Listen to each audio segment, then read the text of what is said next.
Salve, salve, meus irmãos, tudo tranquilo? Estamos aqui mais um dia, graças a Deus. Continuo pobre e feio, mas estou vivo. Isso para mim já é uma grande vitória, né? Considerando a vida que eu tive. Enfim, esse não é o assunto da nossa conversa de hoje. A gente vai conversar sobre bastante coisa aqui. A gente vai começar falando sobre, um determinado médico aí que associou o uso de esteroides ao que a gente chama de miocardite, né? Miocardite, assim como outras cardites, é uma inflamação do tecido cardíaco, da mesma forma que existem algumas outras patologias como a endocardite, que são causadas por via infecciosa, e conseguiu de alguma forma, né, correlacionar isso com o uso de testosterona. Calma lá. Enfim, no caso, por exemplo, da endocardite infecciosa, ela é muito encontrada, sabe aonde? Sabe em que população? Ela atinge muito as atrizes pornô. Moças que fazem filmes adultos, elas sofrem com isso porque a maioria das cardites, ou seja, das inflamações e infecções que acontecem no tecido cardíaco, se dão pela entrada de alguma bactéria na sua corrente sanguínea.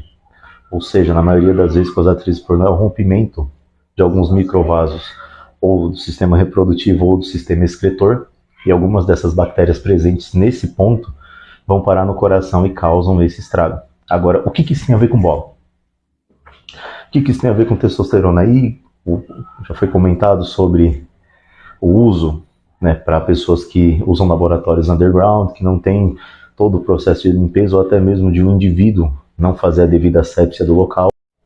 Entretanto, isso não seria um problema da droga, da testosterona, seria um problema das condições em que ela se encontra, ou seja, se o vial realmente estava estéril, se o infeliz lá em questão passa um pouco de álcool, né, no local onde ele vai fazer o spot, e assim sucessivamente. Então é mais uma das coisas que o panteão médico, a gente chama isso de terrorismo médico hoje em dia. Estão associando agora, como a moda, a hype agora é natural, it's the way, natural is life, natural, né? Como essa é a moda, eles estão querendo ganhar hype. Da mesma forma, o médico muito conhecido ali do panteão da Max Titânia, um tempo atrás, se atreveu a dizer que levantadores de peso olímpico não possuem musculatura, não tem musculatura. Eu fui lá e marquei ele num vídeo do Li Xiaojun, que é um levantador olímpico da seleção chinesa, mais rasgado que eu e que você. Ele tem muito mais massa muscular do que eu, do que você que está vendo esse vídeo aqui. E eu marquei o Paulo Musi, que foi ele que falou isso. Marquei ele lá no vídeo, mas ele não viu.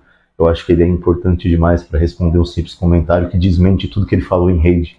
Que o levantador olímpico não tem massa muscular, e você vai e bate com o Li Xiaojun, que tem o físico de um atleta da Men's Physique, só que um pouco mais forte. No quesito força, de verdade, muito mais forte. Mas o cara não respondeu. Então, esse é o tipo de informação que os nossos médicos aí, que os médicos que têm um grande poder de influência no meio fitness do Brasil estão divulgando. Da mesma forma, a gente tem... Cadê, meu amor? Da mesma forma... Eu tô aqui, meu amor, tô aqui. Papai tá aqui, olha só. Tá uma gracinha, meu amor. Bota pro... O papai não viu direito. Cadê o óculos? Eu tirei um print. Cadê? Foi pôr de novo. Ó, tá chique, meu amor. Deixa eu mostrar você aqui. Ó. Tá de Juliette, a princesa do pai, você é louco. Tá chique, meu amor. Oi, minha vida, fala. Mas o papai tem que trabalhar agora. Tá. Ó, o papai tá trabalhando pra comprar o vestido. Eu tô? Enfim, da mesma forma a gente vai chegar em outras questões agora. Bom, enfim. Tava dando uma das aulas de mentoria hoje atrás. Hoje aqui, né? Dá pra ver aqui pelo quadro. A minha letra é muito feia, assim ninguém precisa me responder o story pra falar sobre isso, porque a minha mãe fez questão de falar isso a minha vida inteira. E a gente estava conversando, eu cheguei a um consenso conversando com ele sobre o fato de alguns atletas trazerem para nós problemas em que a gente não tem uma solução matemática para resolver. E eu expliquei para ele alguns pontos E depois eu comentei agora, como eu vou comentar com vocês, uma questão que se engloba em toda a polêmica que está sendo gerada, né, ultimamente em torno do levantamento terra. E a gente vai expandir essa polêmica para os movimentos básicos, né? Onde há hipertrofia, onde não há, e se existe alguma comprovação científica que existe essa hipertrofia em detrimento desse tipo de movimento. Okay. Por exemplo, quando a gente estava comentando sobre o levantamento terra, o que é claro e científico? Onde há movimento? Joelho, quadril.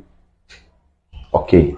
Apesar que o levantamento terra é categorizado como um movimento que a gente chama de hip dominant, ou seja, que a dominância dele é no quadril. E o agachamento, por incrível que pareça, apesar do powerlifter geralmente começar com o quadril, ele é classificado como knee dominant. Enfim, o que a gente tem ali como movimento e como zona que devia ter hipertrofia são quadríceps posterior glúteo, que são as musculaturas que entram ali de forma ativa, tanto no terra tradicional quanto no terra sumo. Ok, sem novidade. Mas é denotada na maioria dos atletas uma grande evolução na espessura e tamanho das dorsais no longo dos anos. Beleza. E todo mundo conhece o Belmiro Salles, que a gente chama de D. Salles, e uma vez eu comentei com ele, professor Belmiro, o que acontece? O low bar squat, pelo fato da gente colocar a barra em cima do posterior do ombro e jogar o tronco para frente, cria uma zona de hipertrofia mais favorável para os isquiotibiais e para a região do glúteo do que para o quadríceps. Ele olhou, não existe comprovação científica disso. E sim, não existe comprovação científica disso. Entretanto, se você enfileirar 10 atletas de powerlifting, que tem ali seus 6, 7, 8 anos de treino, você vai ver isquiotibiais bem desenvolvidos e cadeia glútea bem desenvolvido, sem movimentos auxiliares para aquela região, sem hipertrofia local naquela região, sem movimentos isolados para que aquela região tenha aquela proporção. Como que explica? Tá, próximo passo. Da mesma forma, o que eu expus aqui para o meu aluno é que, acreditem ou não, quase tudo que a gente tem dentro do powerlifting é filosofia de boteco, de acordo com a comunidade científica. Vejam bem, aqui, eu sei que não dá para entender porra nenhuma, mas aqui é a solução matemática. Essa é a solução matemática, uma equaçãozinha para a sistemática de treino de força, de powerlifting, beleza. Entretanto, o movimento que está aqui, ó, nós temos aqui o bench press, o boarded bench press e o spoto press. O spoto press, por exemplo, é um movimento onde não há nenhuma comprovação científica da eficácia dele. Ele foi criado por um especialista em supino chamado Eric Spoto. É um cara que faz 16 repetições no supino com 200 quilos. E ele criou esse movimento e disse para a comunidade da força que esse movimento ajudou muito na construção do supino dele. Não há estudos relativos a isso, então a gente pode chegar e falar, então, seu Spoto, infelizmente não existe uma comprovação científica disso. Ele vai olhar para sua cara, tá, vai lá e faz 16 a 7 repetições no supino com 200 quilos e esfrega na sua cara que funcionou. Não estamos dizendo que o supino dele chegou a essa magnitude somente fazendo isso aqui, ou somente fazendo isso aqui, ou isso aqui. E sim que esse foi um dos fatores que corroborou para a gente ter esse potencial de geração de força dentro do supino. Então perceba que powerlifting é totalmente filosofia de boteco. Por exemplo, quando a gente pensa num deficit deadlift, quando eu quero melhorar a saída do meu terra, o que eu faço? Eu imito o gesto motor, ou seja, eu reproduzo o gesto motor, eu arrumo ali, coloco uma diferença estrutural, ou seja, eu coloco uma superfície embaixo dos meus pés para que o trajeto da barra fique mais longo. Justo? O trajeto da barra fica mais longo, por consequência eu faço um pouco mais de força para retirar a barra do chão, porque a base dos meus pés está mais alta do que o solo. Parece óbvio? Parece. Se eu quero melhorar minha habilidade em tirar uma coisa do chão, eu vou imitar o gesto que eu faço para tirar essa coisa do chão, entretanto de uma superfície um pouco mais alta para que eu faça mais força. Então quando eu voltar para minha superfície de altura padrão, eu vou estar melhor em remover essa coisa do chão, já que eu estou fazendo isso agora de uma superfície um pouco mais alta e vou ter que fazer mais força para tirar essa coisa do chão. Parece óbvio? Parece. Mas não tem comprovação científica nenhuma. Não existe um estudo científico apontando que o treinamento do deficit deadlift vai fazer a sua saída no deadlift ser melhor. Isso foi uma solução observacional que treinadores de powerlifting, atletas de powerlifting tiveram e começaram a aplicar, mas não existe comprovação científica. A comunidade científica, ela só consegue observar o quê? O potencial de hipertrofia de um deficit deadlift. A gente vai ter grande ativação do posterior, grande ativação do quadríceps, grande ativação do glúteo, uma grande ativação dos eretores da espinha e posteriormente uma poderosa contração isométrica em toda a região da grande dorsal. Beleza, tranquilo. Mas não existe uma comprovação científica que isso funciona em detrimento do que a gente usa. Ou seja, não existe comprovação que a saída do meu terra vai melhorar se eu adicionar um deficit deadlift. No entanto, funciona. Da mesma forma, um block pull. Vamos pensar numa situação hipotética aqui. Um atleta faz levantamento terra sumô e ele quer melhorar o lockout dele. Isso desprezando todas as outras variáveis que poderiam apresentar um problema no lockout. Ele quer melhorar o lockout. Ele vai lá, vai treinar o block pull. Ou rack pull, mas de preferência o block pull. Daí o que acontece no block pull? Você imita o gesto motor de uma finalização. Você puxa a barra de uma superfície mais alta, ou seja, o padrão são 22,5. Essa superfície pode ter 30, 35, 40. Você puxa a barra da altura onde você mais sente dificuldade de passar e finaliza o movimento, ou seja, pá, encaixa o seu quadril. Se você for olhar na literatura científica, o que está escrito é block pulls, posterior, glúteo, menor uso dos eretores da espinha, contração isométrica na grande dorsal, toda a região dos latíssimos. Beleza, cientificamente diz isso, mas não há uma comprovação científica que essa conduta que a gente toma para melhorar o lockout realmente vai melhorar o lockout. No entanto, funciona. Não funciona, porque se vocês observarem, o que determina a força do lockout é a força da musculatura do glúteo. Não só ela, mas ela é a musculatura responsável por aquela sarrada que a gente dá para finalizar o movimento, para finalizar o lockout. Perfeito. Quando a gente pensa em atletas que têm dificuldade no lockout e direciona o trabalho do treinamento de força para isso, a gente adiciona na rotina desse atleta o que a gente chama de hip thrust, elevação pélvica, para melhorar o potencial de geração de força da cadeia glútea. Ok. Aí você vê, o lockout é o movimento do glúteo. Ok. A gente vai trabalhar o glúteo de uma forma semi-isolada, no caso da elevação pélvica, para melhorar a potência, a geração de força do glúteo. Cientificamente, esse movimento serve para hipertrofiar o glúteo, mas não tem uma comprovação científica que esse movimento vai melhorar o meu gesto motor de encaixar o meu terra, que nada mais é do que contrair o glúteo e empurrar o quadril para frente, que é um movimento que é feito com a mesma cadeia que a gente está trabalhando. E a ciência não consegue diferenciar. A ciência moderna ela não consegue ligar os pontos, por incrível que pareça. Então, boa parte do que a gente faz no powerlifting é filosofia de boteco. Pensa, pausa de squat. Quero melhorar minha saída do bottom do meu agachamento. Desço até lá embaixo, seguro uns segundinhos, com intensidade e um volume menor do que o main lift do dia. Seguro uns segundinhos lá, 2, 3 segundinhos no máximo e subo. Não há comprovação científica que esse ato vai melhorar a saída do meu movimento. Entretanto, você está lá embaixo, sob pressão, você masteriza a capacidade de manter o seu bracing, de manter a neutralidade da sua espinha, de manter o core apertado e de segurar o bracing, melhora até sua capacidade respiratória. Mas não há comprovação científica que vai melhorar a saída do bottom do seu agacho. No entanto, funciona. Então, treinamento de força aplicado a alta performance, ao powerlifting, quase sempre não vai ter comprovação científica, normal. Entretanto, esses movimentos, essa filosofia de boteco que está escrita aqui com algumas fórmulas matemáticas, são responsáveis por produzir alguns dos seres humanos mais fortes da face da Terra, que são os atletas de powerlifting, muitos atletas de strongman também. Então a ciência ela não consegue categorizar isso, não existem estudos para isso, por incrível que pareça. Agora vamos entender uma coisa. O meu aluno ele me questionou, porque o que acontece?